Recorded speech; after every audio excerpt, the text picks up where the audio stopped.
ସୁକିନ୍ଦାଗଡ଼ ରଥଦାଣ୍ଡରେ ମା ଖଣ୍ଡୁରାଇ ସ୍ୱର ସାଧନା କଳା ପରିଷଦ ପକ୍ଷରୁ ପ୍ରତିଭା ଅନ୍ୱେଷଣ ସାଂସ୍କୃତିକ ମଞ୍ଚ ଉଦ୍ଯାପିତ। ଯାଜପୁର ଜିଲ୍ଲା ସୁକିନ୍ଦା ନିର୍ବାଚନ ମଣ୍ଡଳୀ ଅନ୍ତର୍ଗତ ସୁକିନ୍ଦା ରଥଦାଣ୍ଡରେ ମା ଖଣ୍ଡୁରାଇ ସ୍ୱର ସାଧନା କଳା ପରିଷଦ ସୁକିନ୍ଦା ପକ୍ଷରୁ ପ୍ରଥମ ବାର୍ଷିକ ପ୍ରତିଭା ଅନ୍ୱେଷଣ କାର୍ଯ୍ୟକ୍ରମ ଆନୁଷ୍ଠାନିକ ଭାବେ ମହାଡମ୍ବରରେ ଉଦ୍ଘାଟିତ ହେବା ସହିତ ଏହି ଉଦ୍ଘାଟନୀ ଉତ୍ସବରେ ସଭାପତି ଜଗନ୍ନାଥ ସାମଲଙ୍କ ତତ୍ତ୍ୱାବଧାନରେ ଅନୁଷ୍ଠିତ ପ୍ରତିଭା ଅନ୍ୱେଷଣ ସାଂସ୍କୃତିକ କାର୍ଯ୍ୟକ୍ରମରେ ପ୍ରଥମ ଦିନରେ ମୁଖ୍ୟ ଅତିଥି ଭାବେ ସୁକିନ୍ଦାଗଡ଼ର ରାଜାସାହେବ ଭୂଦେବ ଭୂପତି ହରିଚନ୍ଦନ ମହାପାତ୍ର ମୁଖ୍ୟ ଅତିଥି ଭାବେ ଯୋଗ ଦେଇଥିବା ବେଳେ ସମ୍ମାନିତ ଅତିଥି ଭାବେ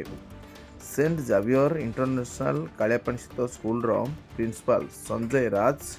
ଶଶଧର ସାମଲ ଯୋଗ ଦେଇଥିବା ବେଳେ ବୁଧବାର ଶେଷ ଦିନ ସାଂସ୍କୃତିକ ମଞ୍ଚରେ ମୁଖ୍ୟ ଅତିଥି ଭାବେ ଶିକ୍ଷକ ଗଗନ ରଞ୍ଜନ ଦାସ ଯୋଗ ଦେଇଥିଲେ। ଅନୁଷ୍ଠାନର ସହଯୋଗୀ କାର୍ଯ୍ୟକର୍ତ୍ତା ଜିଜ୍ଞାସୁ ସାହୁ କାର୍ତ୍ତିକଲାଲ ଭଟ୍ଟାଚାର୍ଯ୍ୟ ମନୋରଞ୍ଜନ ବେହେରା ଅତିଥିମାନଙ୍କୁ ସାଂସ୍କୃତିକ ମଞ୍ଚରେ ପୁଷ୍ପଗୁଚ୍ଛ ଓ ଉତ୍ତରୀୟ ଦେଇ ଭବ୍ୟ ସ୍ୱାଗତ କରିବା ପରେ ସାଂସ୍କୃତିକ ମଞ୍ଚକୁ ଆନୁଷ୍ଠାନିକ ଭାବେ ଉଦ୍ଘାଟିତ କରିବା ପରେ ସ୍ଥାନୀୟ ଅଞ୍ଚଳ ସହିତ ଜିଲ୍ଲା ଓ ଜିଲ୍ଲା ବାହାରୁ ଅନେକ କଳାକାର କଳା ପ୍ରଦର୍ଶନ କରିଥିବା ସହିତ ସ୍ଥାନୀୟ ଲୋକମାନଙ୍କୁ ଉତ୍ସାହିତ କରିଥିଲେ। ସାଂସ୍କୃତିକ କାର୍ଯ୍ୟକ୍ରମ ମଧ୍ୟରେ ଅତିଥିଙ୍କ ଦ୍ୱାରା ସୁକିନ୍ଦା ବାସିନ୍ଦା ପ୍ରତିଭାବାନ ଦିବ୍ୟାଙ୍ଗ ଯୁବକ ସରୋଜଙ୍କୁ ଶିକ୍ଷକ ଗଗନ ରଞ୍ଜନ ଦାସ ପୁଷ୍ପଗୁଚ୍ଛ ଉତ୍ତରୀ ମାନପତ୍ର ଦେଇ ସମ୍ମାନିତ କରିଥିବା ଦେଖିବାକୁ ମିଳିଥିଲା। ଏହି ସାଂସ୍କୃତିକ କାର୍ଯ୍ୟକ୍ରମରେ ବୁଧବାର ବିଳମ୍ବିତ ରାତି ପର୍ଯ୍ୟନ୍ତ ଜାରି ରହିଥିବା ବେଳେ ଏହା ବୁଧବାର ବିଳମ୍ବିତ ରାତିରେ ସାଂସ୍କୃତିକ କାର୍ଯ୍ୟକ୍ରମ ପରେ ଉଦ୍ଯାପିତ ହୋଇଥିବା ସୂଚନା ମିଳିଛି।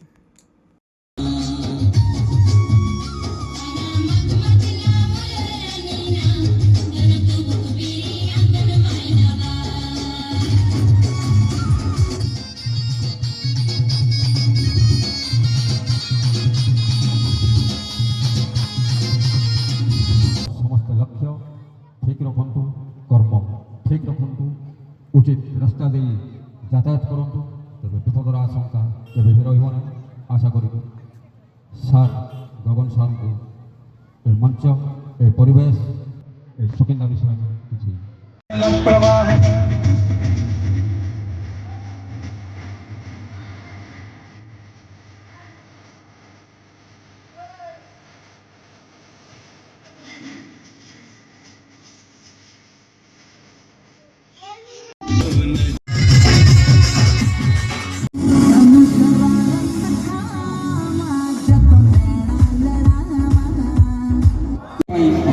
चाकरी भी कर निज पेट पोषि पारे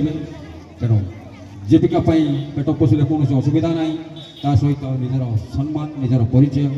या निश्चिंत आवश्यक परवर्ती